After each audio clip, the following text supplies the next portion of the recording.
Hello, as I'm sitting here on for the last 11 seconds. Why? Because it is Business Weekly and I'm so excited. All right, how are you, everyone? It's your girl, Miss J, your drip strategist, boss methodologist, and your hostess with the mostest. I'm so excited that you're here today because, as you know, it's Business Weekly. It's time to learn about business. It's time to enjoy the growth. It's time to get through the process. And it's time to figure out what's going to help you to grow. Now, this week, I'm taking it all the way back before the blueprint. Now, if you know what the blueprint is, throw a one in the chat. That's your business plan. I didn't want you to be too in suspense, but we're going to take it back today because when we talk about what it takes to get into business, there's a lot that has changed. As always, let me shout out to my girls. Miss TG's in the house. Tara Vegan Cuisine. Shout, shout, shout. Hey, hey, hey, girl. How you doing? Me and Tara, we just got off an amazing call. We had a good afternoon growth session. And this is why I do what I do, because today it's taking it back to what it takes to get into business. We're going to start at that foundation. Where's my girl from the sweet spot? Miss J is it. Yes, girl, we in the building. What's up, my girl? Stacy, CEO of the sweet spot. Get it? There's always my loyals, and I love it. They come out to support, and that's what we all need when we're building a business. We need that level of support. And when we start with the foundation of every entrepreneurial journey, the first thing that we have to click into is the mindset. Because before you write the plan, launch a product, or even think about growth, you got to decide, who are you in business for, right? And who are you in this business world? What impact do you want to make? Now, traditionally, businesses are born out of necessity. You can think of the family trades, you can think of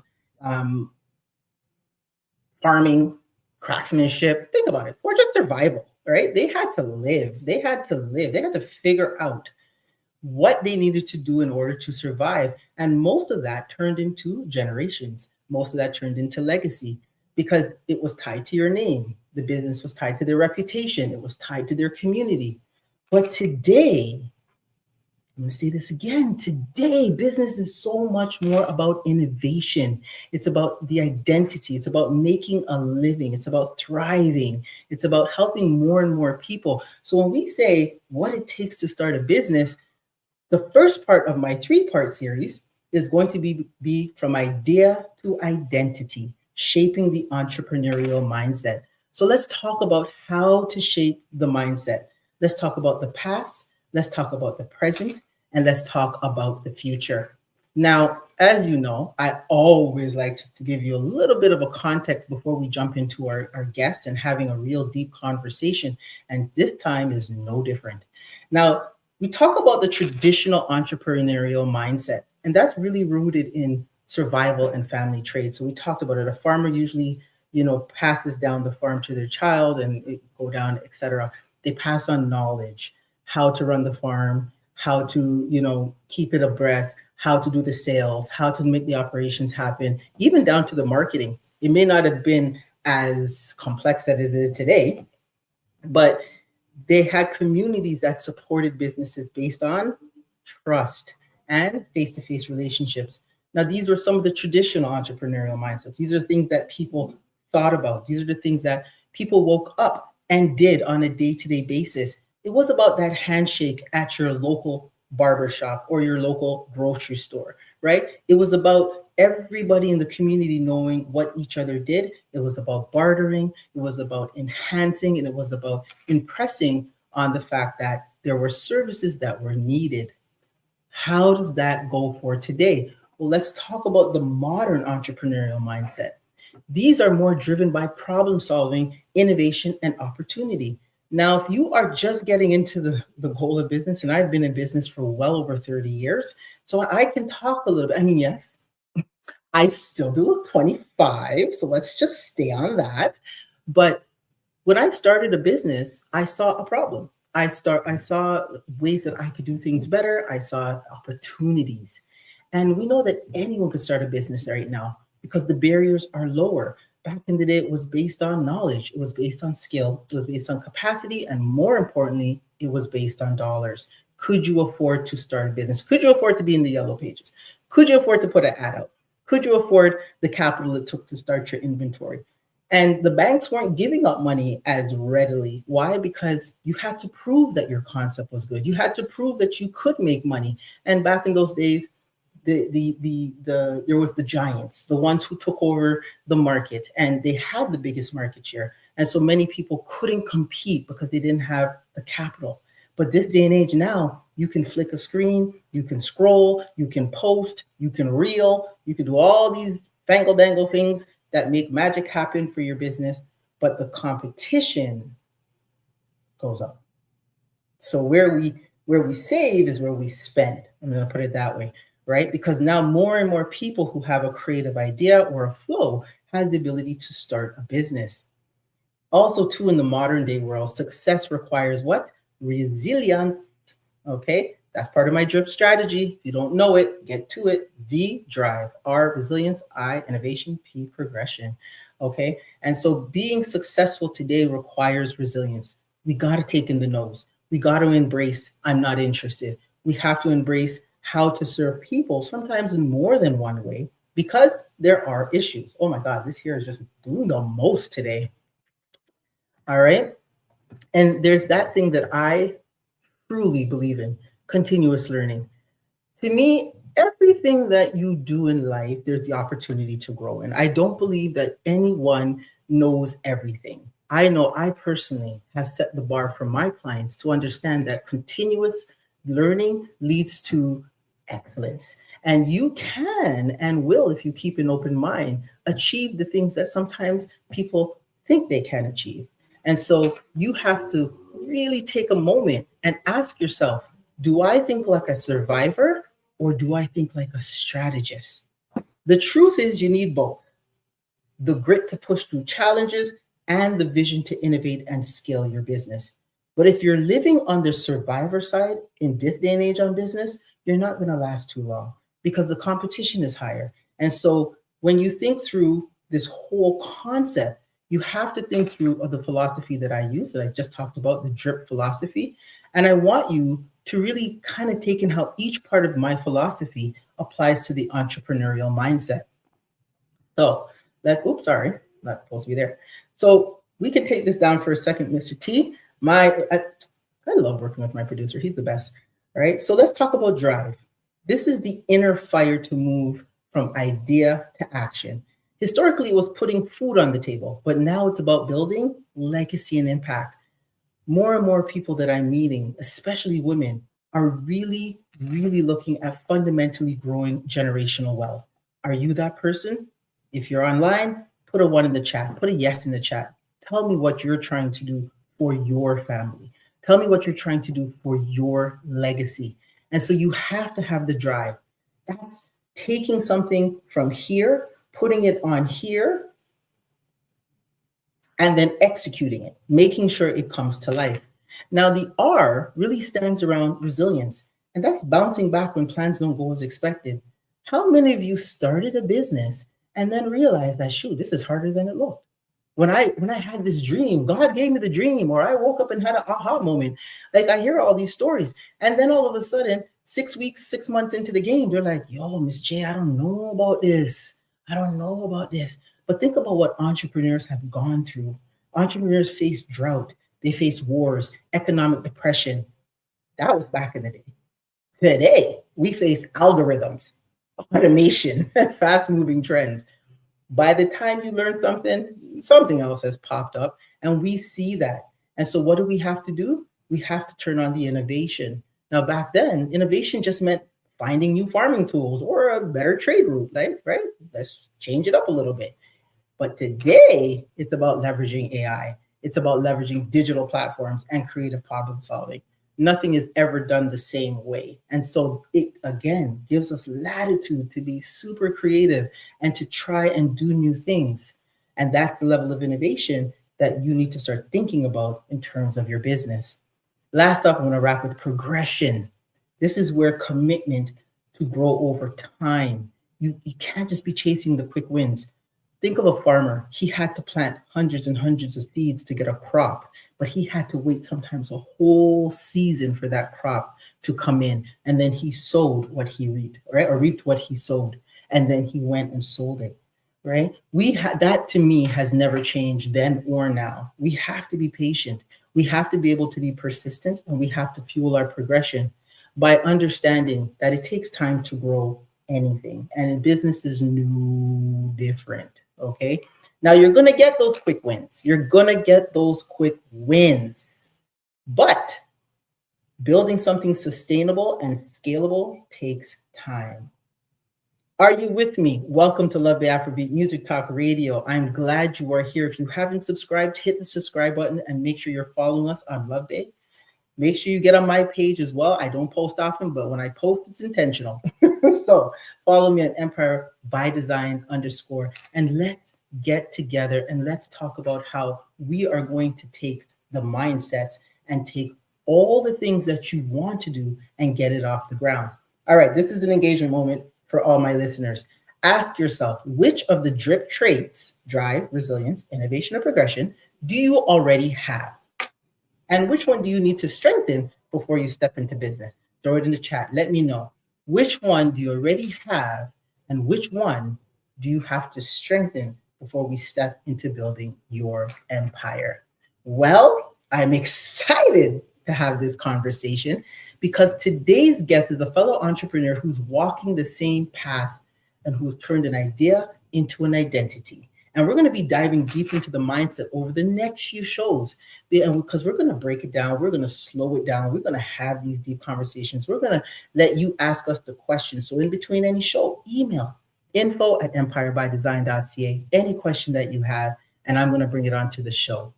Phyllicia Latoya, let's put up Phylicia's picture because it's beautiful.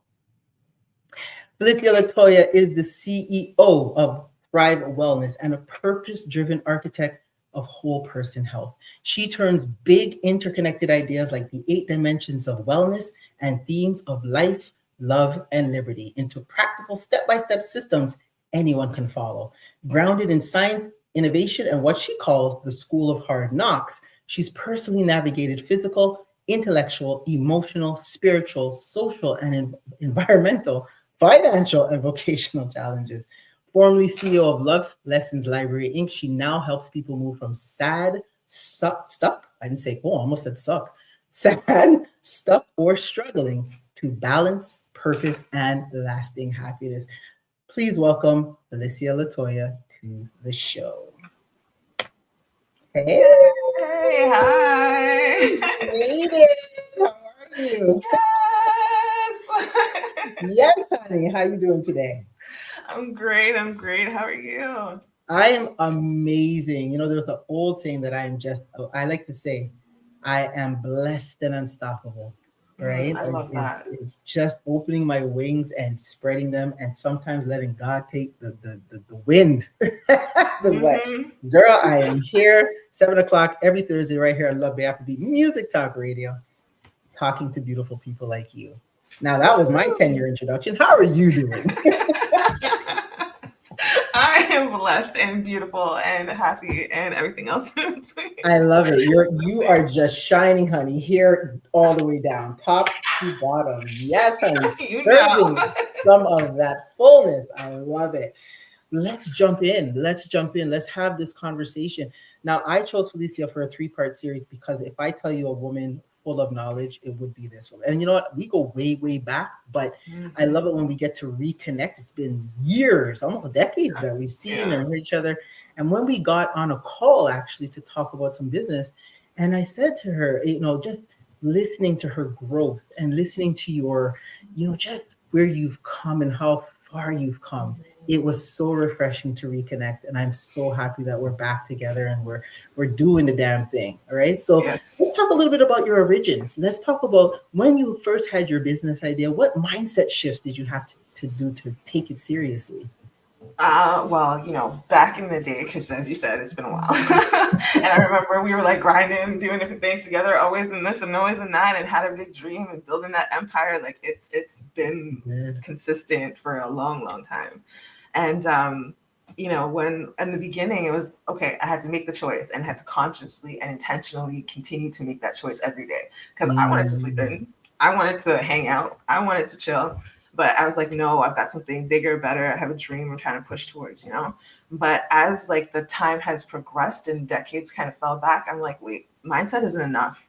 Like there's something deeper. There's something else that I'm missing because I have the mindset, but I'm not getting that growth that I think I should be getting. And then when I started to really like analyze it, I was like, everybody's talking about mindset. All the gurus are like mindset, mindset, mindset. I was like, okay, but why isn't this working? Why isn't more people having success? Why do I still look around and see somebody struggling? There's got to be more than mindset, you know?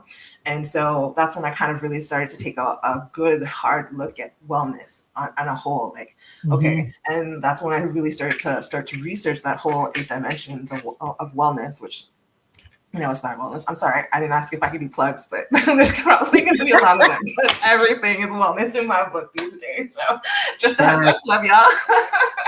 Girl, stay on the reel. Go ahead now.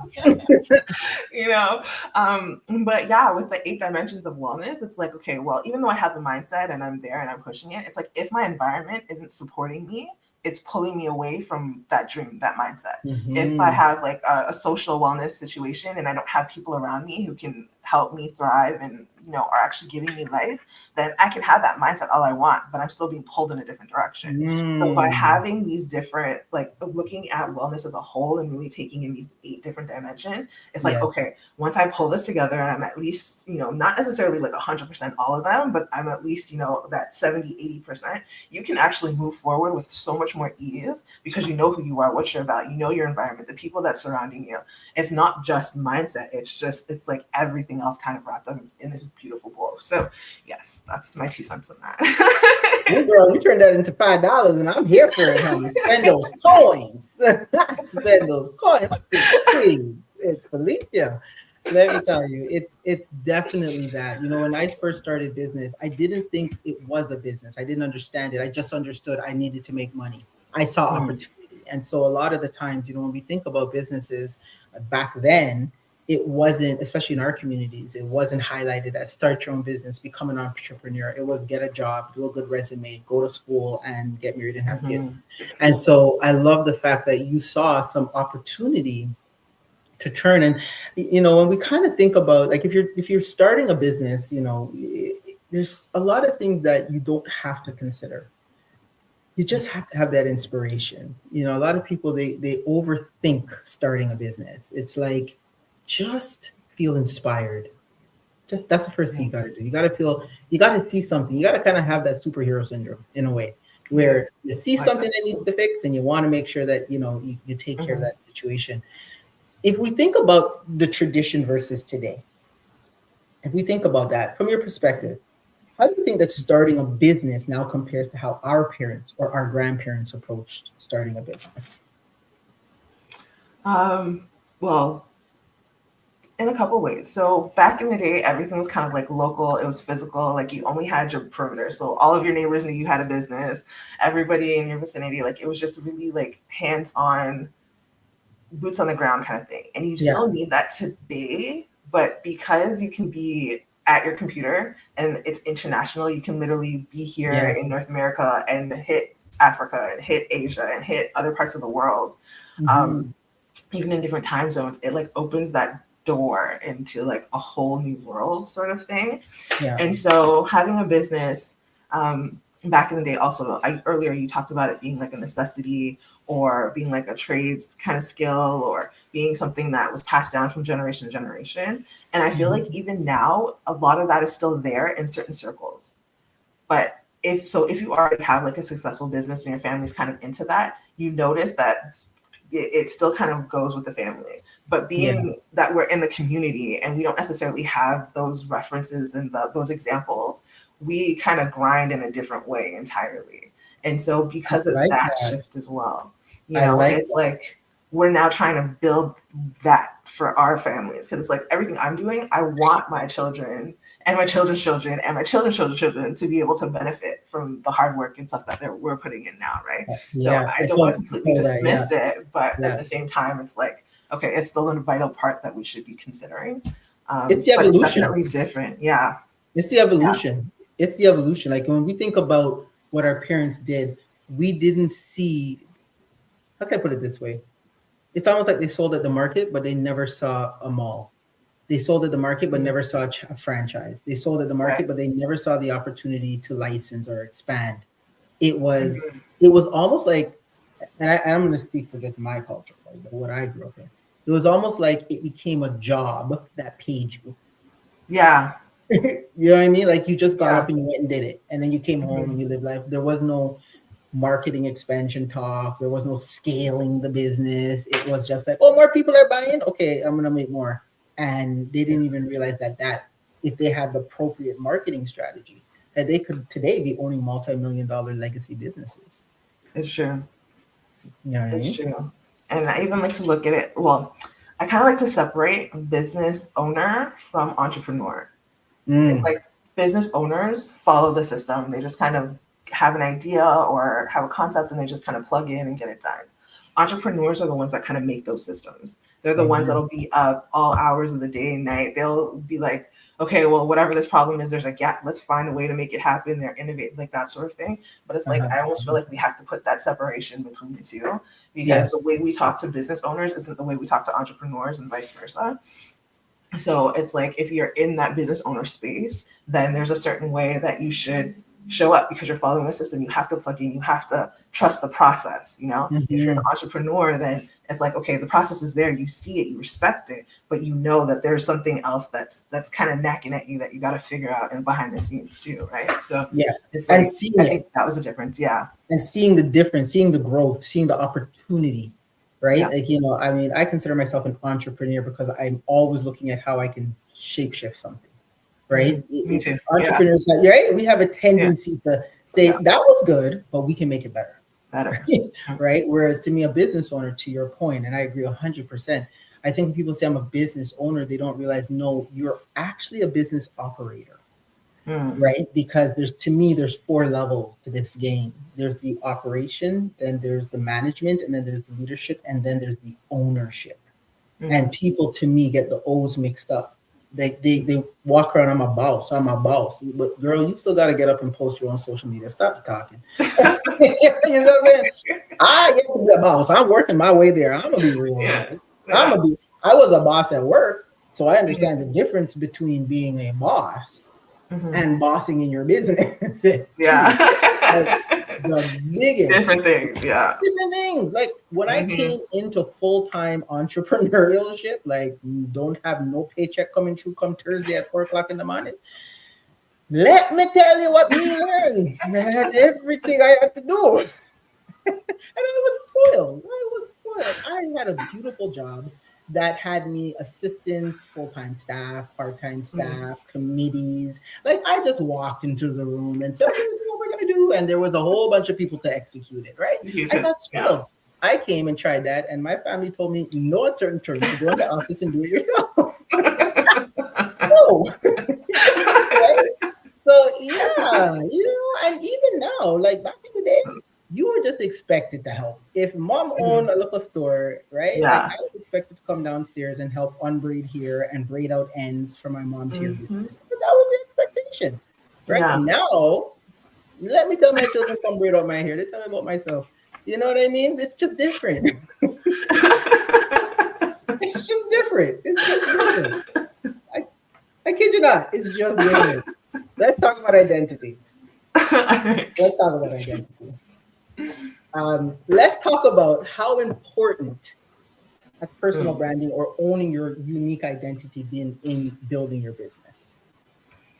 Yeah, that's a thing, right? Like, it's not even like you need identity is so key. It's not even just about business. It's like life. You need to know who you are, what you're about, what you stand for, what your values are. Like your identity is everything. Like everything. If you don't know who you are when you look in the mirror, you shouldn't even like step foot in the business world yet. That's my opinion. Say it again to the people here in the back.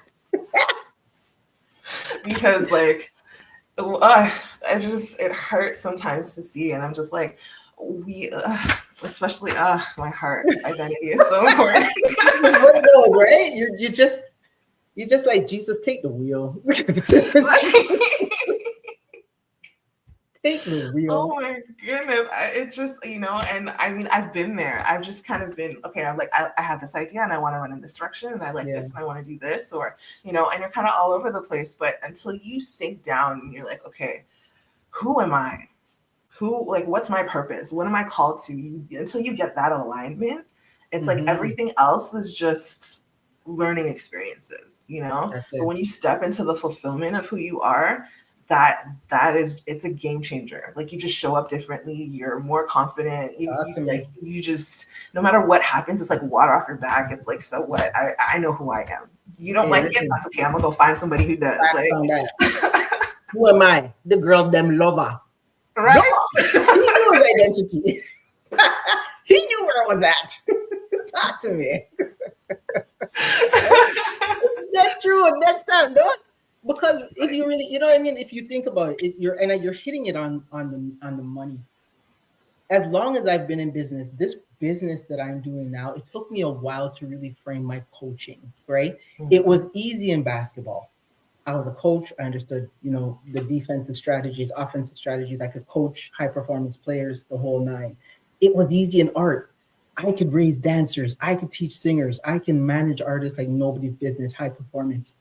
When it came to business, it was a whole different ballgame. My system took me 3.5 years to get together. 3.5 years. And anybody who knows me knows my capacity. And I'm pretty good at just saying, okay, I see it, I can nail it, I can emulate it, and I can execute it. But it was the clients, it was the people who made me really take a step back and see, who am I today? In my knowledge, in my skill, in my capacity, who am I today? And when we can identify where our strengths, our weaknesses, our opportunities, and our threats lie, it's just so much easier to approach your concept because you stay rooted in who you are, right? And I'm gonna talk to my people right now. If you're listening to this, I want you to remind yourself that your who is what makes your business grow. You are your brand. And if you are super in tune with your inner, with your mind, your body, and your soul, changing lives is just almost the outcome of your inner greatness. You know what I mean? I love that. Thanks. I love that. I'll be here all week. Well, it's Thursday at 7. Yeah. Yeah, 100%. 100%. You know what I mean? Let's talk about resilience. Okay. All right. So if you're just joining, welcome. Oh, what's up, Tara? What do you guys say? If you don't know who we are, every opinion will switch. Talk to me, right, Miss T? That's exactly right. Right. And that's something that a lot of entrepreneurs and business operators, especially business operators, they tend to get swayed by people, but when you stand in your truth, that's a very good thought. Thank you, Tara, for sharing that. In resilience, can you tell me a time when you faced a setback and what was the mindset that helped you to bounce back? Actually, I'll keep it in line with this whole personal branding thing because it actually was a powerful tool that I kind of figured out. But there was, we have our seasons. We have our good ones. We got our bad ones. We got things where it'll wipe us out clean. We've got our thriving moments. Like, it's just all a part of the learning curve. And I was in a season where literally absolutely anything that could go wrong did. And then on top of it, it went wrong again. Like, it was just like the lowest wrong point. within the wrong. Right. Stacey, what is that giving? We'll post that shortly. Go ahead. Stacey's my giving. Every time I need a giving word, I rely on my girl Stacey. So I know she's going to put something on the screen shortly. Go ahead. Hi, Stacey. Yeah, and I honestly, I didn't know who I was or what I was about. I was just lost. I hated what people, just the vibes that I was getting from people. I was like, I feel like you don't see me for who I am, how I'm showing up. I didn't, when I looked in the mirror, I was like, I don't even recognize this girl anymore. Like, I lost a lot of me. Yes. And I was just like, how in the world am I going to find her back? Because she's on a mission. I know there's greatness in me. I just don't know where she is right now. And I got to find her, And I actually ended up going on this whole like self-dating thing. I actually teach that sometimes, depending on who it is. Let me know, girl. I'm with you. You know? And I was like, all right, because back in the day, it was all like just like wellness, like journaling and all that stuff. I'm like, that's a snooze fest for me. Like, I like, yes, I can journal when I need to, but like, I ain't trying to find myself out. He's not talking to all out there. Keep on journaling now. Keep on journaling. Yeah, no. Journaling definitely has its impact, and I do it sometimes. Don't get me wrong. But we're talking about me trying to love myself. I'm like, I'm not gonna try to love myself through a book. Like, I'm just like, I am amazing. I'm like, I know that. I already have my posters up, my affirmations, everything. I've been there, done that. Yeah. I needed something more, you know? And so I just kind of took a step back and I was like, okay, well, if I'm trying to love somebody, how do I do it? I go on dates with them. I go through this whole like experience and, you know, just try to get to know them. So then I kind of took that concept and applied it to myself, and it was very, very powerful. But one of the most powerful things that I ended up doing was I kind of got into this zone, and I was just like in prayer, and I was just like, okay, God, I need to learn how to love myself the way that you love me.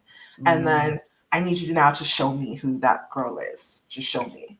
And so I kind of just and that's when I was journaling. I downloaded all that stuff and I wrote it out. And then that was the first time I created my website. So I had my PhyliciaLatoya.com up there long before I was actually Phyllicia Latoya, like the girl you see before you. And I just put up pictures of everything that he showed me and I saw. I didn't share it with anybody. I didn't post it publicly or anything like that. It was just a place for me to publicly put in the world because it was online. And for me to look at on a regular basis and be like, okay, that's who I'm going to be. This is who I need to become. Yeah. I'm not there yet, but every day I'm going to take a step towards this girl because right now I'm nowhere close. Right. Yeah. So that journey actually just really, really made a difference for me. And that mindset shift is what pulled me out of the gutter when I didn't really have any other choice or option. Yeah. Well, they say, Les Mills said it best. If you're going to fall on your back, because if you can look up, you could get up. Right? That's a great thing right there, Stacey. I mean, if you can't love yourself, who can love you, right? If you can't love yourself, how are you going to love someone else? That's 100%. Stacey, I'm still waiting for my giving word on wrong. I think she missed that one, but that's okay. She gets you're so right. My aha moment was when I looked in the mirror one morning. Like I got up, it was my 4:00 wake up, and I was up and I went to the washroom, and when you just like you're about to get into it, and I just stopped. I just looked at myself in the mirror and I didn't recognize me. Right? I recognized what I did. I couldn't recognize who I was anymore. Right? I just knew I was a mom and a wife and a caregiver. And I was, at work, I was a supervisor in this and that. And I can tell you all the roles. I'm an MC. I taught dance. I was a choreographer. Like I can go through everything that I've done in my lifetime, but the who escaped me. After a while, I didn't even know what made me tick anymore. I used to be an avid journalist. I journaled all the time. I can't tell you when I stopped. There's just so many things that we stopped doing. And that level of resilience comes in when you nurture it, because I had the ability to just say, okay, for 365 days, just like how you dated yourself, I said, I'm going to give myself 365 days to reclaim myself, to reclaim who I am versus what I do. And day 37, Beautiful Women Society was born because it was something that when I used to talk to all my circle and people outside of my circle, and just sometimes at events and stuff, I kept hearing the same thing. We forgot who we are as women. We got so wrapped up in being the best wife and the best mom that we forgot that we were driven. We forgot we were resilient. We forgot we were innovative, and we forgot we could be progressive. And those skill sets changed lives. We did it for how much? My kids are now 20 and 17. I'm still 25. But, when I look back at what helped me to bounce back, it was taking the moment to understand who I was serving and how much I was giving of myself. And a lot of times, especially being a woman, I can't speak too much for men because I'm not, but as a woman, sometimes we think giving is the way to establish our compassion and our kindness. The problem is we're giving from a place of depletion. We're not full. Our tanks aren't full. Our cups are not full. Nothing runneth over in here. Quote that scripture, right? It's all about saying, give, give, give, give, give until we now give from a place of depletion. And that really kills the innovation vibe, right? Because we're just tired. Like, you never just start wake up and you're tired and you just woke up. Them ones there had me looking in the mirror, looking cross-eyed because I was like, I'm just tired. I'm just tired, right? Where do you see the biggest opportunities for modern day entrepreneurs to think differently than the traditional way? And it can be on the same topic of self, or it could be on anything else. What is your thoughts on that? It's kind of a two-parter. So I do definitely still think that now more than ever, we need to do what we were just talking about. More and more of us need to really tap into who we are, what we're about, and go through that transition. That's kind of why I'm like big on wellness first. It's like if you know who you are, what you stand for, like you were talking about just now, I always say you have to fill your cup up first and love other people from the overflow. Right. And it's not selfish to take care of yourself. It's actually selfless. Yes. You know, because when you are able to take care of yourself first, you can take care of others so much better. And when you learn to love yourself first, you can teach others how to love you. So that way they're not disrespecting you in any kind of way. And if they are, then you can handle that, you know, properly. And you're not looking for people to validate you because you validate yourself. Like there's so much power in really learning to love and honor yourself first and foremost. And then even with like the whole just different dimensions of wellness, it's like just being able to really understand that and appreciate who you are in every single aspect, like vocationally, physically, emotionally, socially, like being able to understand how you show up in all these different aspects. It's a game changer, just in your life, period. And the other thing and how it still kind of ties in is AI. Like AI is here. And it has arrived, honey. It has arrived. Like you know what I mean? Like it is here, and there's power in it. I know some people are kind of skeptical. It's like, oh, it's AI, and you know, whatever. It's like, yes, but it's better that we, as you know, positive well-wishers, are training the AI system than people who aren't. I'll put it that way, like in a little system, you know. But even as AI is showing up, it's like it's taking over a lot of the basic jobs, and so what that's going to end up doing, it's going to give us more time in a way, because then we're going to be spending a lot more time with ourselves. So if if you don't have like a business or something that you can actually do outside of, you know, that, and AI takes that over or makes it simplified, you're going to end up spending a lot more time with yourself. And if you're not in a place and space where you can handle yourself and take care of yourself well with wellness, it's going to drive you crazy on so many different levels that we're not even going to get into. So the wellness aspect is still very, very important, but AI is something else to also consider, because even at this day and age, you can hire AI. Like you can build an entire business by yourself with AI help. You have AI assistants, you can have AI marketing team, you can have AI like wellness coach. Like you can do almost anything with AI right now to build out your team around you. So even if you don't have people who is like, hey, you know what, I see your vision, I catch it. If you have the vision and you know you can do it, you can set up AI up to help support you on your vision. So it's like a completely different level right now. Yeah, and that goes back to the then and now. Back those days, you had to have the physical knowledge. If you didn't go to school for business, if you didn't go to, you didn't have a mentor who understood business to help you grow it. Back then, the innovation came from survival.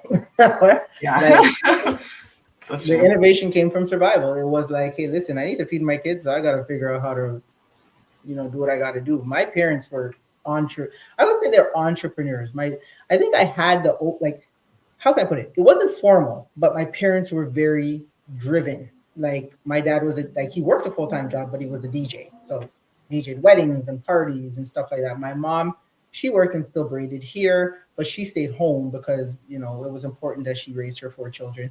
And so she started a braiding business. She was doing Shackley, like MLMs existed back in those days, believe it or not, right? They were there.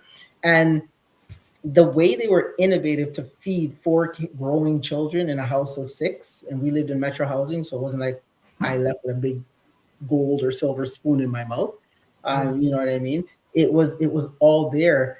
And one of the things it really did teach me was that if you understood how to access the resources that were there, even in those times, it was still far few and in between, right? So the passed down generation of businesses to their families came because it was built and passed down, right? You just needed to keep it going. But now, if your parents aren't entrepreneurs, if you don't have that level of mentorship, to your point, there are still resources out there that could help you to build just a successful platform and start your own legacy. So on that note, what advice or a mindset tip would you give to someone sitting on a business idea but struggling with self-doubt? Come see me at Thrive. Yes, honey. If you didn't say anything different, I was gonna kick you off this show. You better promote. I got you. Promote. I love it. That's all we gotta say. That's a mic drop moment right there. You know, just come check the Thrive Wellness. Hello, say it again.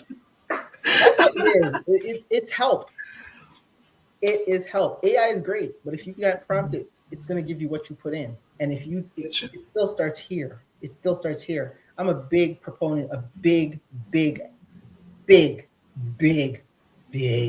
proponent and ambassador of knowledge, skill, and capacity.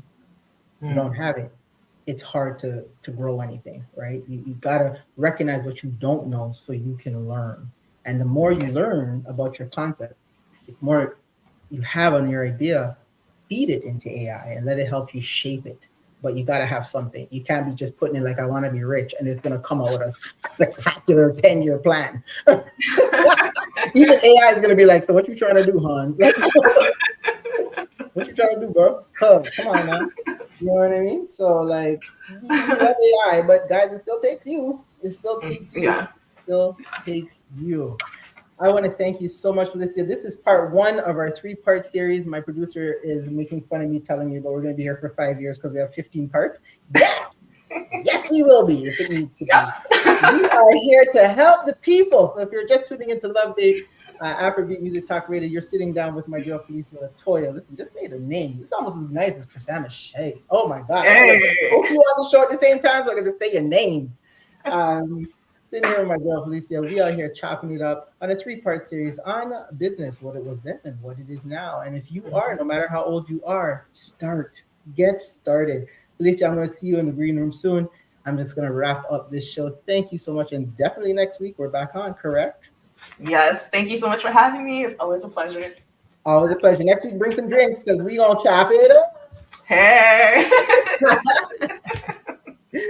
So this conversation, everyone, highlights the while tools and trends change, the mindset is real. He doesn't want to take you off the screen. Oh, there he is. He took you off the screen. So here are 3 things I want you to take away today. The first is your mindset shapes your business identity. Get clear on who you are and what problem you are solving, okay? Now, 9 times out of 10, it usually comes from the problems you have. But if you are seeing there needs to be change, trust the fact there needs to be change. Second thing I want you to take away, grit plus strategy equals sustainability. Blend traditional resilience with modern innovation. Don't get it twisted. Level up your drip because the drip is real. And number 3, drip into your journey, okay? Drive fuels you, resilience protects you, innovation advances you, and progression keeps you moving forward. I always say, small steps lead to big change. So if you're listening right now and you've been sitting on a business idea, I challenge you this week to journal, or not, according to Phyllicia, but to journal on the question, what identity am I stepping into as an entrepreneur? Not just what business I want to start, but who I need to become to run it. And as always, if you need help, call your girl, Miss J, your business strategist, your drip strategist, and boss methodologist. And if you are starting from a place of wellness, get to my girl, Phyllicia Latoya. She's going to get you right and tight, and then bring it to me and I'll build the empire. That's how we do. We team up and we get it done. So that wraps up episode 1 of our series, What It Takes to Get Into Business Then and Now. Next week, we're going to move into the practical side, your launch pad. We're going to talk about business plans. Storefronts have evolved into crowdfunding campaigns and digital platforms, and what you need to know to launch smart today. So make sure you're tuning in here Thursday at 7 o'clock p.m. with your girl, okay? Until then, remember, success isn't built overnight. It's built in mindset, it's built in habits, and the small decisions that you make daily. This is Ms. J, your drip strategist, your boss methodologist, and you've been listening to Business Weekly right here on Love Bay Afrobeat Music Talk Radio. Make sure you like, subscribe, and share.